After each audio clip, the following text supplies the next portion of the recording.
राधे राधे। कृष्णा पूजा channel में आपका हार्दिक स्वागत है। फ्रेंड्स, आज की इस वीडियो में मैं आपको कुछ ऐसे उपाय बताने जा रही हूँ जो कि अगर आप करते हैं तो आपको अधिक मास की संपूर्ण महीने की पूजा का फल प्राप्त होगा।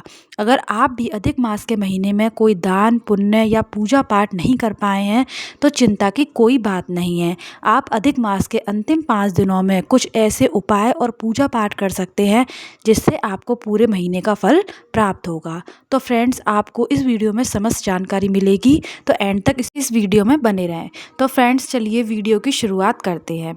हिंदू पंचांग के अनुसार अधिक मास पुरुषोत्तम मास के अंतिम 5 दिनों का बहुत गहरा आध्यात्मिक और धार्मिक महत्व है। ऐसा माना जाता है कि जो लोग पूरे महीने पूजा व्रत या दान नहीं कर सकते हैं या नहीं किया है, वे इन अंतिम 5 दिनों में साधना करके पूरे महीने का पुण्य प्राप्त कर सकते हैं। ये दिन भगवान विष्णु, शिव शक्ति और पितरों की आराधना के लिए सबसे उत्तम माने जाते हैं। इन दिनों में ओम नमो भगवते वासुदेवाय का जाप करने से अक्षय फल मिलता है। फ्रेंड्स, अब मैं आपको कुछ नियम और उपाय बताने जा रही हूँ। नंबर 1, दान। अंतिम 5 दिनों में सामर्थ्य के अनुसार अन्न, वस्त्र, घी और दीपदान का विशेष महत्व है। इससे सौभाग्य और समृद्धि बढ़ती है। अगर आप इन 5 दिनों में दीपदान करते हैं तो आपको पूरे अधिक मास का महत्व मिलेगा। नंबर दूसरा है विष्णु और कृष्ण पूजा। प्रतिदिन भगवान विष्णु और श्री कृष्ण के मंत्रों का जाप करें। आप चाहें तो ओम नमो भगवते वासुदेवाय का मंत्र का जाप भी कर सकते हैं। नंबर 3 है शिव आराधना। प्रतिदिन शिवलिंग पर जल और 108 चावल अक्षत अर्पित करें। इससे घर में सुख, शांति और बरकत बनी रहती है। नंबर 4 है भोजन और उपवास। सात्विक भोजन करें, मांस मदिरा से बचें। संभव हो तो इन अंतिम दिनों में फलाहारी व्रत रखें या दिन में एक बार सात्विक भोजन करें। फ्रेंड्स, इसके बाद अगला उपाय है भगवत कथा और तर्पण। यदि पूरे मास व्रत नियमों का पालन नहीं कर पाए हैं तो इन दिनों में गीता पाठ, श्रीमद् भागवत कथा और श्रवण या फिर पितरों के निर्मित अनुष्ठान अवश्य करें। फ्रेंड्स, अगला उपाय है तुलसी पूजन और दीपदान। इन 5 दिनों तक सुबह तुलसी में जल अर्पित करें और शाम को तुलसी के पास दीपक जला करके उनकी फेरी अवश्य से लगाएं। फ्रेंड्स, अगर आप अंतिम 5 दिनों में यह उपाय कर लेते हैं तो आप यकीन मानिए आपको पूरे अधिक मास का महत्व अवश्य मिलेगा। लेकिन यह नियम पूरे अंतिम 5 दिनों तक करने हैं।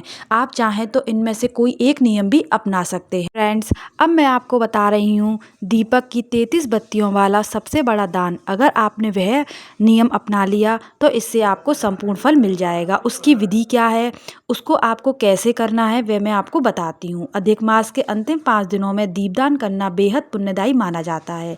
इन दिनों में 33 दीपक या 33 बत्तियों वाला एक बड़ा दीपक शुद्ध घी, सरसों के तेल का जलाकर दान करने से 33 कोटि देवी देवताओं का आशीर्वाद और अक्षय पुण्य की प्राप्ति होती है। फ्रेंड्स, दीपदान करने की एक सरल विधि मैं आपको बताती हूँ। किसी भी पवित्र नदी जैसे गंगा के घाट पर आप दीपदान कर सकते हैं। अगर आपके घर के पास कोई नदी नहीं है, अगर कोई घाट हो तो वहाँ पर भी दीपदान कर सकते हैं। किसी नहर के पास भी दीपदान कर सकते हैं।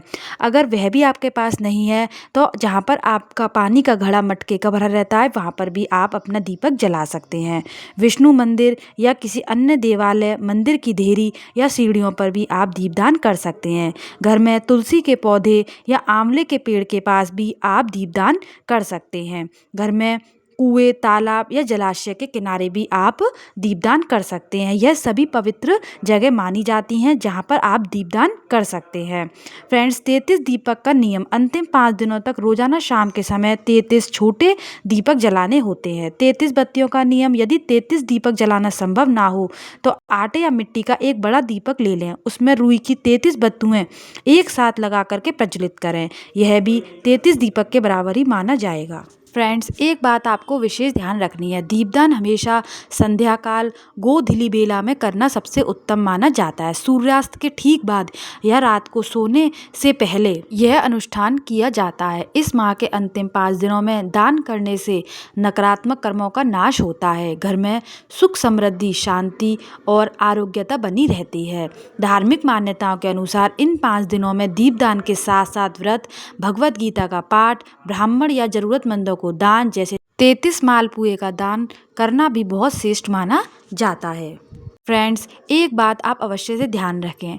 अंत में भगवान विष्णु से क्षमा अवश्य मांगें कि हे प्रभु, अगर हमसे कोई भी पूजा पाठ में गलती हुई हो तो उसके लिए हमें अवश्य से क्षमा करें। एकांत में बैठकर या पूजा के समय भगवान के सामने अपनी गलतियों को सच्चे मन से स्वीकार करें। यह स्वीकार करें कि जाने अनजाने में जो भी हमसे गलतियाँ हुई हैं, प्रभु उसके लिए हमें क्षमा करें। भविष्य में इस गलती को ना दोहराने का संकल्प अवश्य से लें। फ्रेंड्स, अगर आपको मेरी ये वीडियो अच्छी लगी हो तो मेरे चैनल को लाइक और सब्सक्राइब करें। मिलते हैं फिर नेक्स्ट वीडियो में। जब तक के लिए राधे राधे।